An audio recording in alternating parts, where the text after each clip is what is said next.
Et avec Mathieu Calafian, notre nouveau médecin généraliste dans cette bande, on va vous dire ce matin comment ça marche la cryothérapie. Alors tout déjà, qu'est-ce que c'est ? Il s'agit d'une thérapie par le froid jusqu'à moins 110 degrés. C'est bien ça, Mathieu Calafian ? Même en dessous de ça encore, puisque pour certaines applications en dermatologie, comme je vous expliquerai juste après, on descend jusqu'à moins 196 degrés. Waouh ! Mais donc, le corps résiste.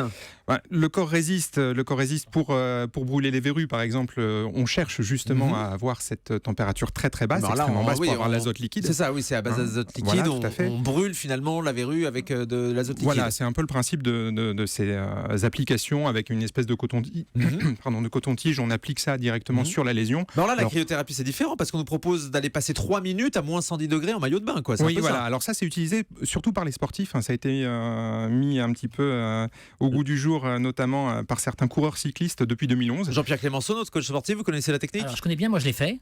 Et c'est vraiment exceptionnel. Pour la récupération au niveau musculaire, récupération articulaire et tissulaire, c'est exceptionnel. Alors juste, racontez-nous, on vous plonge quoi ? On plonge carrément dans un bac d'eau glacée. Donc on y va tout doucement et on reste à peu près 2 minutes, 3 minutes et on ressort et c'est assez exceptionnel. Alors c'est pas tout de suite, mais on sort. Une fois qu'on est sorti à peu près un quart d'heure, 10 minutes après, on a une sensation de bien-être au niveau du corps qui est assez exceptionnelle. Alors Mathieu Calafian, médecin généraliste, qu'est-ce qui se passe ? Ça existe aussi sous forme d'espèces de cabines, si vous voulez, qui envoient des jets d'air froid. Donc soit de l'eau, soit de l'air, c'est ça ? Exactement. Alors ça permet aux muscles de récupérer plus rapidement, parce que ça le détend. On a l'impression que le froid va contracter le muscle, en fait c'est l'inverse. Les vaisseaux sanguins vont se contracter un petit peu, ça va diminuer l'œdème, diminuer l'inflammation, et donc le muscle va se détendre au bout d'un moment. Donc c'est pour ça que les athlètes l'utilisent. On utilise aussi la cryothérapie à plus faible échelle, notamment sur les terrains de foot. Vous avez tous vu un sportif se blesser et le médecin arriver avec une espèce de bombe. C'est ça qu'il y a dans les bombes ? C'est de l'eau. C'est du froid. Du froid, voilà, pulvérisé uniquement. Donc c'est plus facile à transporter que les poches de glace. Donc c'est pour ça que c'est utilisé comme ça. C'est pour permettre justement de récupérer, diminuer la douleur, parce que le froid calme la douleur aussi. Il empêche la transmission de l'influx nerveux. Par contre, le froid ne permet pas de faire guérir le muscle plus rapidement. C'est pas une solution pour permettre de réparer un muscle abîmé, par exemple, le froid. Ça permet vraiment de détendre les fibres musculaires et de permettre de faire de meilleures performances sportives ensuite. Jean-Pierre Clémenceau. Alors moi, je voulais poser une question au docteur, parce que j'ai beaucoup de gens qui ont eu des problèmes de dos qui ont fait justement la cryothérapie. Est-ce que maintenant c'est vraiment très efficace pour les gens qui ont des problèmes de dos, des problèmes de cervical ou de lombaire ? Alors, c'est efficace pour certaines pathologies en rhumatologie, certaines tendinites par exemple, certaines inflammations articulaires.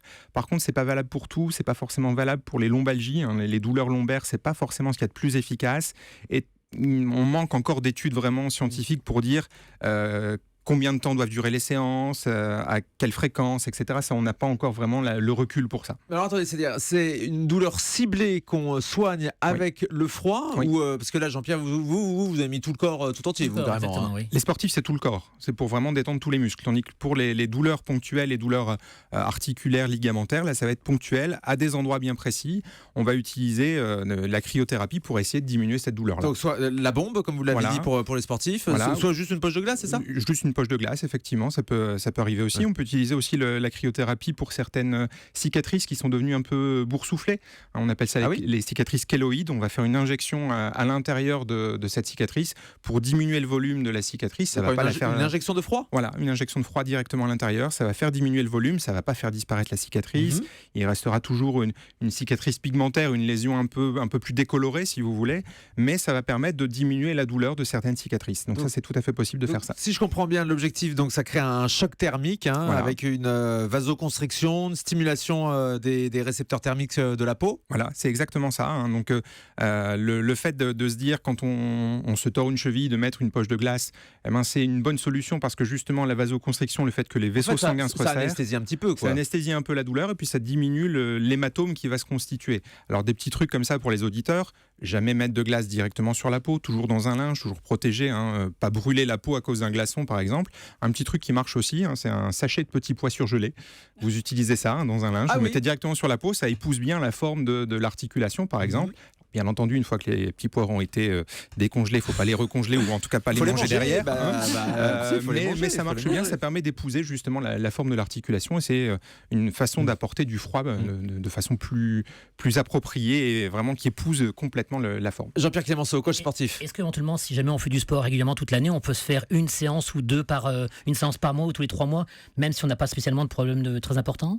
Oui, c'est tout à fait envisageable. Alors encore une fois, on n'a pas le recul, on n'a pas les études qui nous permettent de dire si c'est mieux de faire une fois tous les 3 mois ou une fois par mois. On ne sait pas encore ça, mais les sportifs l'utilisent et leurs témoignages, en tout cas leurs déclarations, montrent bien que ça marche bien. Mais alors Jean-Pierre, je voudrais comprendre, vous, quand vous l'avez fait, vous avez été quoi, dans un institut? Où est-ce qu'on va faire ça, la cryothérapie? À l'INSEP, ouais. Je suis là-bas avec des sportifs et j'ai testé, je suis rentré dedans et je me suis rentré dans le bac de glace et je suis resté comme tout le monde et je suis ressorti après. Et vous êtes encore vivant, la preuve ce matin. Sabrina Philippe.